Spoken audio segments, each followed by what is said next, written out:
आम्हाला सगळ्यांना तेच शिकवतात. तुम्ही शिकवता आणि शाळेतल्या मुलांना पण शिकवता. आम्ही तिकडे आता काय सावडावच्या धबधब्यावर एन्जॉय करून आम्ही आता विजयदुर्गच्या दिशेने जातो आहे. रस्त्यात काहीतरी जे दिसेल ते छान छान बघायचं असा आमचा उद्देश आहे. तर आता पहिल्यांदा आमचा आहे की आम्हाला कळलेलं आहे की कोकण म्हणजे नररत्नांची खाण म्हणतो. विजयदुर्गला जायचं आहे आम्हाला. कुठून जायचं? आम्ही आता विजयदुर्गच्या दिशेने जातो आहे. त्याच रस्त्यावर पोंबुर्ले हे गाव म्हणजे तळेरेपासून साधारण 14-15 किलोमीटरवर जे पोंबुर्ले नावाचं गाव आहे ते जन्मस्थान आहे दर्पणकार बाळशास्त्री जांभेकरांचं. त्यांचं तिथे काहीतरी स्मारक पण बांधलेलं आहे. तर जस्ट जाऊन बघावं अशी इच्छा आहे. चला तुम्ही पण चला बघूया कसं आहे ते एकदा. बघा ही जी वाट आहे किती केलेली आहे. धड रस्ता नाही आहे त्यांच्या स्मारकापर्यंत जायला. ही समोरची 2 घरं तिथून जाऊ शकतो पण आपल्याला काय माहिती की घरं कोणाची आहेत. उगीच कशाला.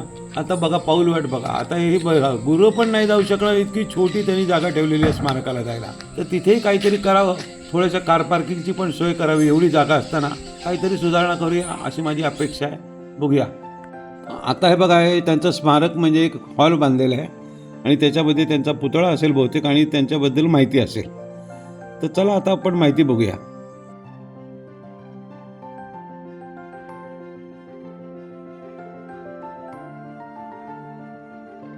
अरे प्रचंड त्यांची माहिती लिहिलेली आहे. बरेच फलक आहेत. मी शक्यतो प्रयत्न करतोय की व्हिडिओमध्ये काढून ते तुम्हाला वाचता येतील कारण एवढी माहिती तर मलाही माहिती नाही आहे. आणि तुम्ही पण कंटाळा करू नका. ते व्हिडिओ जरा स्टॉप करून ती माहिती वाचा म्हणजे त्या माणसाची महत्ता कळेल. विशेष म्हणजे काय की 1812 साली त्यांचा जन्म झालेला आहे म्हणजे सुमारे 200 वर्ष होऊन गेली.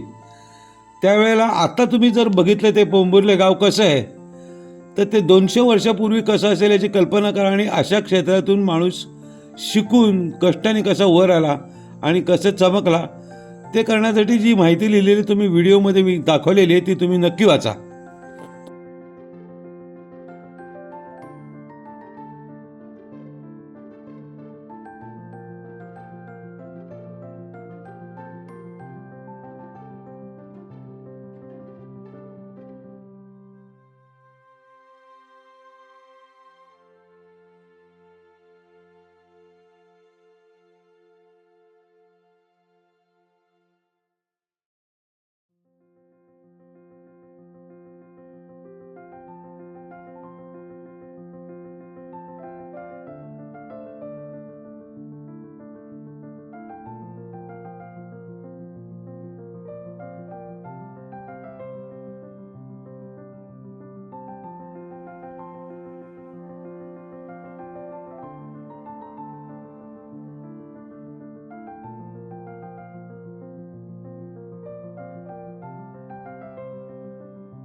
हा जुना आहे.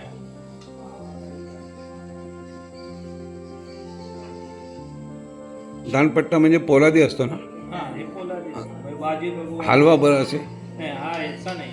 ते 2 प्रकारचे दानपट्टे आहेत. एक मिनिट एक असं करा. हां किती जड असतो हा? हा आता नाही म्हटलं तर काय हां हां हां.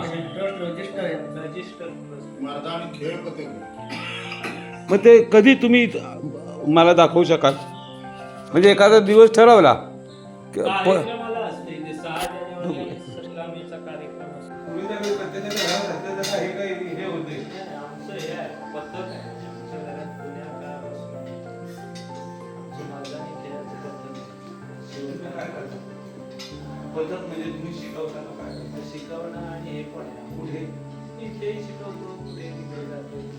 किती मुलं शिकतात? आता इथे आमची सगळी घरातली जवळ म्हणजे थोडंसं practice असल्याशिवाय नाही. नाही प्रॅक्टिस पण माझं वजन आहे 60 किलो आणि हा मला वाटतं 3-4 किलो पेक्षा जास्ती असेल. किलोवर तर किलोच्या वर आहे. तो तुम्ही फिरवता होय, आम्ही सगळेच फिरवतो. कधी वापरून येण्याचा प्रसंग आला पूर्वी म्हणजे दंगल वगैरे इथे तर होणारच नाही. जन्मात कोण येणार दंगल करायला? हे कोण? मागेत होते मग तुम्ही आताच जा. आम्हाला सगळ्यांना तेच शिकवलं. तुम्ही शिकवता आणि शाळेतल्या मुलांना पण शिकवता. नाही आम्ही तिकडे कुठे याला गेलो तर शिकवतो. ते शिकायला आले तर आम्ही शिकवतो.